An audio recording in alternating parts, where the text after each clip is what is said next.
Week 6 of Shore Conference High School football is in the books. I'm Rich Krampanis. Thanks so much for logging on to ShoreSportsZone.com. In case you missed our show on Friday, we had 6 games of action, including the thrilling upset as Red Bank Regional stunned Red Bank Catholic. On Saturday's menu, how about 5 more games of Shore Conference battles? We're going to get started with the Brick Township Green Dragons, looking to go to 6-0 as they hit the road to face Lacey. Thanks to Manasquan Bank and NutriShop for sponsoring Shore Sports Zone's coverage of the Brick Township Green Dragons. Shore Sports Zone's coverage of Lacey Township High School is sponsored by Surf Taco and NutriShop. A tall task for Lacey, seeking its first win of the season, going up against one of the best in New Jersey. On the opening drive, the Brick defense forces a punt, and this Jasir Taylor is something else. He catches this punt in stride and takes off like a rocket ship. Man, that is a 47-yard touchdown return for Jasir Taylor. A minute 35 into the game, it's 7-0. The Brick Township defense seeking its 5th consecutive shutout. Dean Helstowski making the tackle on Evan Cyphers. Another great stop by the Green Dragons. And it's Jasir Taylor again. He takes the handoff on the sweep. A 13-yard touchdown run for Jasir Taylor. It's 14-0. But give credit to these Lions. They fought hard in this ball game, and they delivered a tremendous highlight here. Chase Stevenson, the quarterback, was lined in the offset. He takes the handoff. Look at Scott Tudela. This is a one-handed catch. Look at the balance. And wow, 60-yard touchdown. That's a great play. 14-7, Lacey's in it. But the Dragons answer right back. Jasir Taylor, his 2nd touchdown run of the game, his 3rd TD of the first half. This is a 26-yard scoring play. 21-7 Dragons in the 2nd. Dean Helstowski makes another great play, this time on special teams. He blocks the punt. It goes out of the end zone. At the half, Brick Township with a 23-7 lead.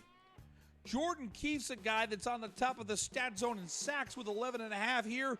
A great play by Keefe with a big hit on Jason Giresi.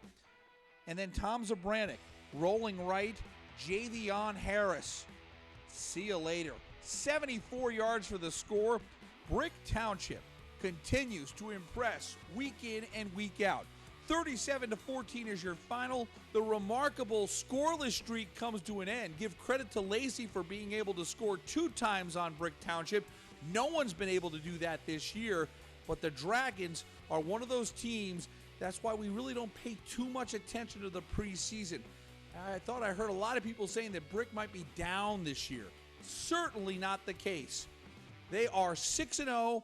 They're on top of A South, and they have been a treat to show highlights of every week on ShoreSportsZone.com. Shore Sports Zone's coverage of the Wall Township Crimson Knights is sponsored by Manasquan Bank and NutriShop. At Freehold Boro High School, the Colonials welcoming in the Wall Crimson Knights.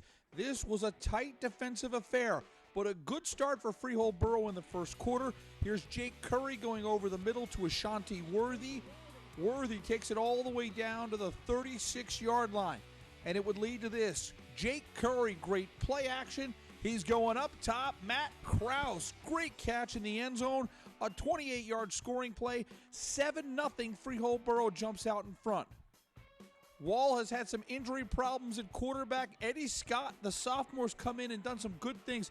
Here he finds R.J. Janasek. Check out Janasek, how tough he is to bring down. Wow, he brings the whole Freehold Boro defense before he finally gets to the ground. And Janasek also got it done on defense. Here, this is an awesome interception. Great play by R.J. Janasek. It remains a 7-0 ball game. And now Wall trying to get something going on offense. Here's Scott, Deshaun Larkin. Good run after the catch here, but the drive would stall. 2nd quarter, still 7-0. Curry goes back to work here. He gets a lot of air under this one. Marquis Gill climbs the ladder, makes a great catch, and it sets the stage for the 2nd score of the game. Curry, that little hesitation right there is key. He takes off and runs a 15-yard touchdown run. What a great dual quarterback Jake Curry is. 14-0 Freehold Boro at the half. 3rd quarter now, Wall going to the halfback option, but the pass is picked off by Mendel Timms. The Freehold Boro defense comes through with the INT. Wall was still in this ball game. 4th quarter now, It's Scott to the air. Check out Chavez Coven. That is an awesome catch. And Wall would get on the scoreboard. That's because Sean Larkin finds the zone from 6 yards out. Hey, it's a 14-7 football game. Wall would get the ball back with a chance to tie. And here's Larkin. Another great job of breaking tackles. Wall's got some momentum going, but the Freehold Boro defense comes through one more time with a key turnover. Todd Berger the deflection. Marquis Gill with the INT. Freehold Boro has 2 Marquis Gills. You saw the wide receiver earlier. He's M-A-R-K-E-E. This is M-A-R-K-I. Marquis Gill with the INT. And Freehold Boro scores another hard-fought victory. 14-7 is your final. Boy, Freehold Boro is awfully comfortable playing in tight ball games. Remember, they got that narrow win against Middletown North at home. This time around, a 7-point victory over the Crimson Knights. After the game, Coach Dave Ellis proud of his defense, and it was the defense that delivered a victory on Saturday afternoon. No, listen, I knew I've been playing Wall for the last 10 years, and every time we've ever played them, they always play 4 quarters. They play hard. They're disciplined, and I told our kids all week that's what they were going to get today, and that's exactly what we got. The defense approach, we knew they were a fit. They're a great team. No matter what their records say, they're a great team. And Coach preached it all. He preached it all year. Defense is going to win games and stuff. So this week in practice, we hit defense hard, like heavy. And next thing you know, we just came out and played a great game. We've been waiting for a big game out of our defense, and today was it. I think this is a good game for us to springboard forward, heading towards the playoffs. I really like what our defense did today. Thanks to Manasquan Bank for sponsoring our coverage of Point Pleasant Beach High School.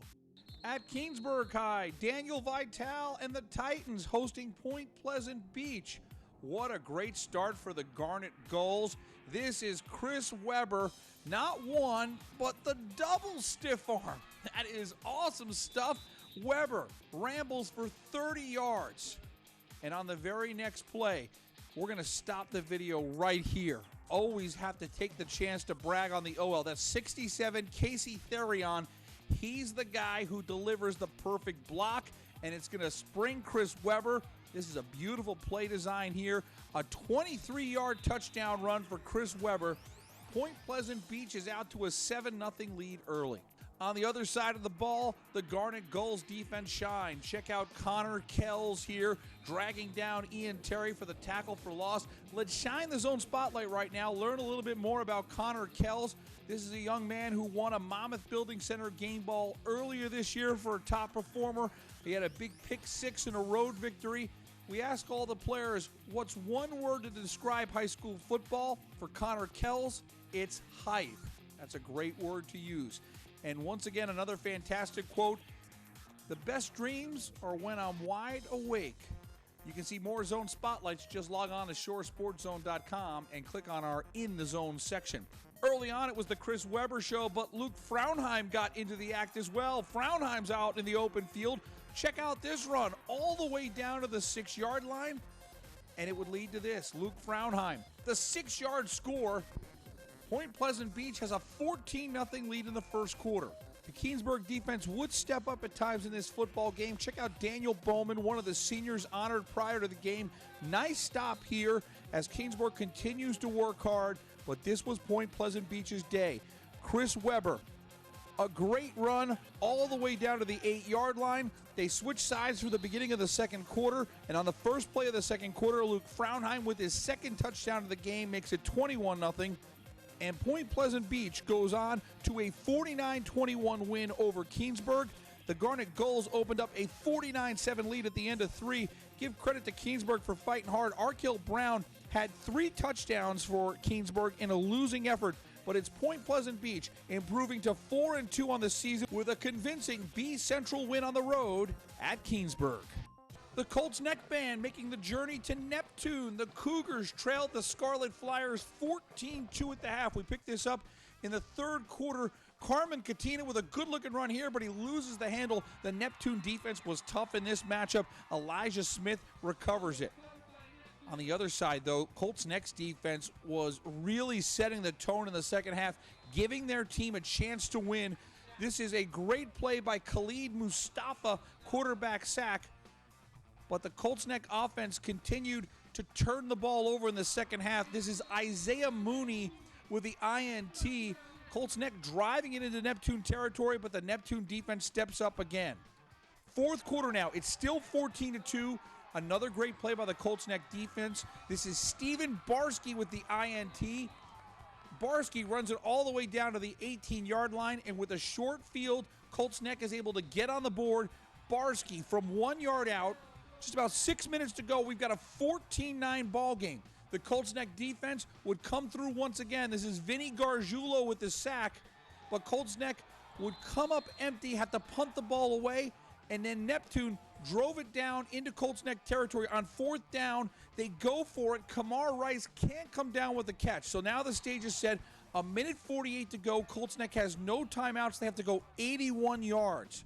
And Hayden Volk's going to try and be the hero. Here over the middle, he finds Jordan DeGroot, and Colts Neck's on the move. They've got plenty of time to win this football game, but one more turnover created by that Neptune defense. Volk is picked off by Kamar Rice. Rice would run it down inside the 15-yard line, and all Neptune had to do was go into victory formation. The Neptune Scarlet Flyers score their first win of the season with a 14-9 win on homecoming against Colts Neck. Kamar Rice sealed the deal with that interception. He also had a long TD reception as Neptune gets the win to improve to 1-4 on the season. In Manahawk in Southern Regional in an A-South matchup against Toms River South. Remember last year the Rams beat Toms River South on the road with a last-second field goal. This is Deshaun Alexander. A great run for Toms River South. It is a 43-yard gain. The Indians try to get on the board with a field goal, but Nick Simonelli comes up with the block. It remains scoreless. But Toms River South will get the ball right back thanks to Jaden Kosh. Kosh, on the play after that blocked field goal, comes through with the interception. And then with 1:11 to go in the half, here's Kosh from a yard out at the half. Toms River South has a 7-0 lead. Opening series of the second half. South has the ball on the Southern 17, but Nick Simonelli in the end zone with the INT. That's the third pick of the year for Nick Simonelli. Southern would go 3 and out, so now Toms River South on the Southern 14, but Paul Walker, the fumble, Matt Barnett, the recovery, the Southern defense, keeping the Rams in this football game. But in the fourth quarter, Toms River South puts together a 7-minute drive. Jaden Kosh from 9 yards out. Look at him battle. Wow, Jaden Kosh is a player. It's 14-0, Toms River South in front. And then one more great play by the Toms River South defense. Check out TJ Rockhill. Wow, great athleticism. Another turnover created by Toms River South. And now with Dominic O'Brien in at quarterback, he finds Tim Velasquez. And Velasquez gets a 23-yard gain, and the knockout punch comes courtesy of Tyler Sosa on the option pitch. A 3-yard touchdown, and Toms River South comes through with a quality 21-0 win at Southern Regional. As you saw in those highlights, it was a tough battle, and that's what A-South football is, week in and week out. But Toms River South lurking in the A-South picture. They're now 4-1 on the season. Remember, you've got so many good teams in that A-South, starting with Brick Township and Brick Memorial. Well, Toms River South is right there in the mix. They've got many more battles to go, but the Hitting Indians continue to play good football in 2015. A reminder, you can download our app absolutely free on iTunes or Google Play. Live scoring updates and all the high school videos right on your mobile device. And coming up on Sunday, head back to ShoreSportsZone.com. Cast your vote for top play and top performer. The winners get Monmouth Building Center game balls. For our team at ShoreSportsZone.com, I'm Rich Krampanis. Thanks again so much for all of your support and watching our videos. We'll see you next week with more high school football action right here on ShoreSportsZone.com.